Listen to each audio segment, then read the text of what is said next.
The email confirmation pulsed on the screen, a bright, clean rectangle of digital cruelty. It wasn't the generic kind. It was the specific airline logo, the kind that promised sun and escape. And then the names. 2 names. His and hers. Not mine. Below that, the dates. A week away. A surprise trip paid for with my credit card. My finger traced the glowing numbers on the screen, the ones matching the plastic card I carried in my wallet, the one linked to the life I thought we shared. The air left the room. It didn't rush out, it just ceased to exist. My lungs burned with the sudden vacuum. The world narrowed to the harsh blue light of the screen, the sterile font of the airline confirmation, the brutal finality of the destination, Tulum. If your world ever stopped like this, turning instantly from solid ground to a free fall into the abyss, tell me where you're watching from and what time it is. And if you haven't already, please subscribe. It helps me more than you know. We had a life, or what looked like one from the outside. The comfortable house, the shared routines, the predictable rhythm of years woven together. We ate dinner at the same time, watched the same shows, slept in the same bed. There wasn't explosive drama or constant fighting. Just quiet. A quiet that, in retrospect, felt less like peace and more like the absence of sound in a vacuum. We had built something, brick by brick, habit by habit, until it felt permanent, unshakable. I worked hard. My career was demanding, successful. His was a less so. He drifted between things, always on the verge of the next big opportunity that never quite materialized. I became the anchor, the steady income, the one who handled the bills, the mortgage, the investments. The credit cards were in my name, built on my years of careful financial scaffolding. It wasn't a point of contention, just the unspoken division of labor. I earned, I managed. He existed within the structure I provided. The email wasn't even meant for me. It was a forward from his secondary email address, the one he used for spam and newsletters accidentally sent to our shared account. A subject line: Trip confirmation, Tulum. My heart gave a small, anticipatory flutter for a split second. Had he actually done something spontaneous, something for us? Then I opened it. And the names were there. Not my name. The other one. Her name. The sickness hit first. A cold, clammy wave that started in my gut and spread outwards, numbing my fingertips, making my vision swim. I sat there, frozen, the glowing screen accusing me. Tulum. A surprise trip. With her. Using my money. It was a perfect, hideous little package of betrayal, deceit, and audacious entitlement. He hadn't just cheated. He'd used me to fund the experience. He'd reached into my wallet, into the very symbol of my hard work and stability, and paid for his infidelity. It was more than just a violation of our marriage vows. It was a fundamental disrespect for everything I had built. It felt like he had taken a match to the foundation of our home, assuming I wouldn't notice the smoke until it was too late. My first instinct was primal, raw. To scream, to throw things, to wake him up and shove the phone in his face, to demand answers he probably couldn't give anyway. But something stopped me. A tiny, cold voice in the back of my mind whispered, "Don't let him see you break." Not yet. I needed proof. Real, undeniable proof beyond a forwarded email. I needed to see the transaction on my card. Getting into the credit card account felt like breaking into a vault, even though it was my own. My hands trembled as I navigated the familiar login screen, the numbers blurring slightly. The transaction history loaded. There it was. A charge from the airline. The exact amount that matched the confirmation email. The date, recent, tucked innocuously between grocery bills and utility payments. It was real. Concrete. Ugly. The sickness returned, stronger this time, a bitter bile rising in my throat. He had done it. He had taken my money and planned a romantic getaway with another woman. The house felt different after that. The air thickened with the unspoken. Every creak of the floorboards was a judgment. Every shared meal was a performance. I looked at him, sitting across the table, talking about his day, and saw a stranger wearing my husband's face. He seemed oblivious, maybe a little more cheerful than usual. The kind of cheerfulness that comes from having a secret plan, a little escape hatch from the monotony he probably blamed on me. I felt like an actress in a terrible play, smiling on cue, nodding, making small talk while my insides were being clawed out. Sleep was impossible. My mind replayed fragments, a late night at work he'd mentioned, a weekend trip I couldn't join, a sudden business meeting. Every tiny detail I'd dismissed as mundane now felt heavy with hidden meaning. The betrayal wasn't a sudden event. It was a tapestry woven slowly, deliberately, right under my nose. I wanted to scream, to lash out, to make him feel a fraction of the pain he had inflicted. But the cold voice persisted. Patience. Think. Confronting him felt insufficient. What would he say? Deny it? Beg for forgiveness? Offer flimsy excuses? None of that would change the fundamental truth of what he had done, how he had used me. And simply ending things felt like letting him off too easily. He got his fun and I got the wreckage. That didn't feel like justice. That felt like losing. I wasn't just hurt. I was angry. A cold, quiet, simmering anger that settled deep in my bones. It needed an outlet. Not an explosion, but something precise, something that would hit him where he lived. And where he lived, it turned out, was quite literally paid for by me. Days crawled by. The date of the trip loomed closer. The tension in the house was a physical weight. I moved through my routine like a ghost, haunted by the secret I carried. He booked the trip for next Saturday. Just 5 days away. My window was closing. I spent hours online, not looking for evidence anymore. I had plenty of that. I was looking for leverage. For power. For a way to turn his carefully planned betrayal into his worst nightmare. I studied the credit card terms, the airline's policies. Could I dispute the charge? Maybe, but it would be slow, messy, and wouldn't necessarily stop him from going. What if I could hit him directly? Prevent the trip itself. Then I saw it. A small clause buried deep in the airline's terms and conditions regarding payment verification for tickets purchased with a credit card not belonging to the traveler. It was a fraud prevention measure. The airline reserved the right to require verification from the cardholder. A cold, sharp idea began to form in my mind. It was risky. It required timing. And it required me to make a decision that felt both terrifying and exhilarating. I had to stop being the victim. I had to become the architect of his downfall. The days bled into each other, each one bringing the date of the trip closer, each one tightening the knot of tension in my stomach. I watched him, unsuspecting, whistling sometimes as he got ready for his day. The audacity of it was breathtaking. He was planning his romantic escape, packing his bags in his mind, probably fantasizing about his time in Tulum, all while living off my resources, sharing my bed, looking me in the eye. I felt a profound sense of detachment, like I was observing a stranger in a glass box. The man I had married was gone, replaced by this entitled parasite. The plan solidified in my mind. It was simple, elegant in its cruelty, and entirely within my rights. It hinged on the fact that the ticket was paid for by my card in my name. He had signed nothing, agreed to nothing beyond clicking a few buttons online. The airline's policy was designed to protect cardholders from fraud. I was the cardholder. I would report the purchase as unauthorized. Not a dispute, not a complaint. A direct report of fraudulent activity. The airline would have to verify the purchase with me, and I would tell them it was not authorized. The idea felt cold and clean, like a surgical strike. No screaming match, no emotional pleading.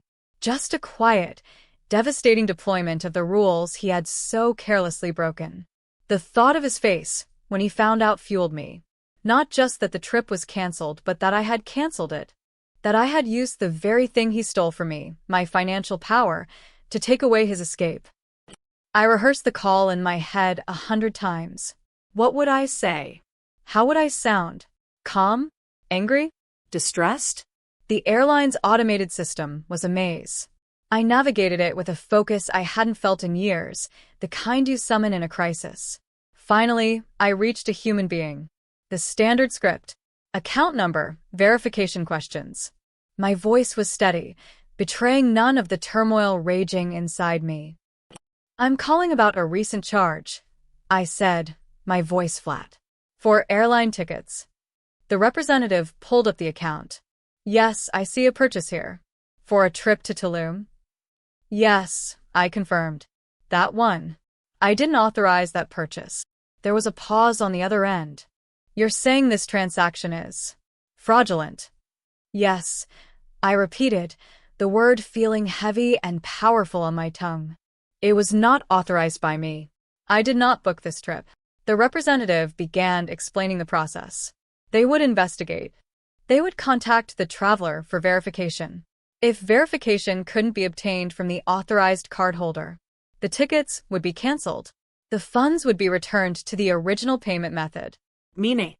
I hung up the phone, my hand shaking slightly now that the adrenaline was beginning to subside. It was done. The wheels were in motion. It wasn't instant. The airline needed time to process the request, to attempt contact. He had no idea. He was walking around, humming his tune, probably picturing himself on a beach chair. The waiting was the hardest part. Every time the phone rang, I jumped. Was it the airline? Was it him, somehow finding out? I ate very little. Sleep was fleeting, filled with fragmented stress dreams. The day arrived. Saturday. The day of his planned departure. He was in a good mood that morning, whistling louder than usual. He packed a small bag, the kind you take for a short, warm getaway. He didn't mention the trip to me, of course. That was part of the surprise. He just said he was meeting a friend out of town for a couple of days. A friend. The lie slid off his tongue so easily, I almost admired the performance. Almost. He kissed me goodbye on the cheek, a perfunctory gesture. See you Monday, he said, grabbing his bag. My heart hammered against my ribs. This was it. The moment of truth. He was walking out the door, heading to the airport, to his mistress, to his stolen vacation. But he wouldn't get there. Not on my dime. The satisfaction was building, a slow, steady burn in my chest. He called 2 hours later. I was sitting on the sofa, staring at the front door, willing the phone to ring. When it did, the sound was sharp, jarring. I answered, my voice calm, cool. Hello. His voice on the other end was tight, strained. Where are you? I'm home, I said. Where are you? At the airport, he snapped. There's a problem. Oh. I feigned ignorance perfectly. What kind of problem? My ticket. They're saying the payment didn't go through. They canceled my boarding pass. They won't let me on the flight. The first tremor of pure, unadulterated satisfaction ran through me. It was working. That's strange, I said, keeping my voice level. Did you use your card? A pause. He hesitated, the lie catching in his throat. No, I used our joint account card. Another lie. We didn't have a joint credit card. Only a checking account. He was scrambling. Oh. I pushed gently. Because I used my personal card for the online bills this month. I haven't seen any travel charges. He sputtered. Well, I used yours. Is that a problem? My card. I let a touch of genuine surprise enter my voice. Why would you use my personal card for a trip with a friend? That's not something you normally do. It was just easier, he yelled, his voice rising. The airport noise was loud behind him. Look, they're saying the cardholder reported the transaction as unauthorized. What the hell is going on? The moment arrived. The moment I had planned for, waited for, suffered through days of agonizing tension for. The moment he realized the trap had sprung. I leaned back against the sofa cushions, the phone feeling heavy in my hand. My voice dropped, losing its feigned innocence, becoming ice. You used my credit card, I stated, not a question, to book a surprise trip. Yes. So what? So, I continued, my voice dangerously quiet. I told the credit card company it was unauthorized. Because it was. You didn't ask me. You didn't tell me. You just took my money. Silence on the other end. Absolute, stunned silence. The airport noise faded into the background. He was processing. He was realizing. You did this. His voice was a strangled whisper, Disbelief warring with dawning horror. I did. I confirmed. The airline contacted me to verify the purchase. Standard fraud protection.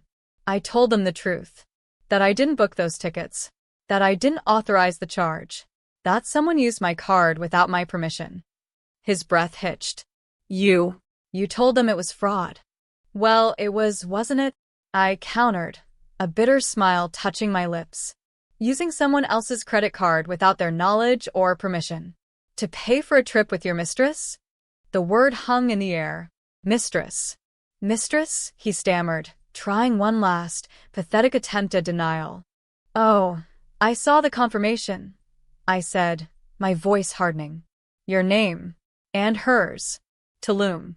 Paid for with my card. You didn't just cheat on me. You stole from me to do it. You violated my trust in every conceivable way. He exploded. The shock gave way to incandescent rage. You bitch. You canceled my flight. My trip. How could you do that? He was screaming now, attracting attention at the airport.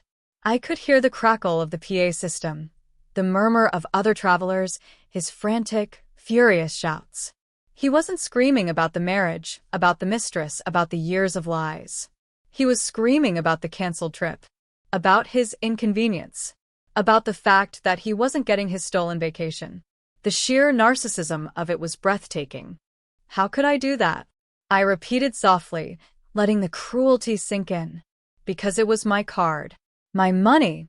You thought you could just take what was mine and use it to build your little fantasy world? You thought you could walk all over me, and I wouldn't do anything. My voice rose slightly, cold and sharp. You are standing in an airport, stranded, because you decided my financial security was less important than your little secret getaway. You decided my trust was worth less than a week in Tulum. You used me.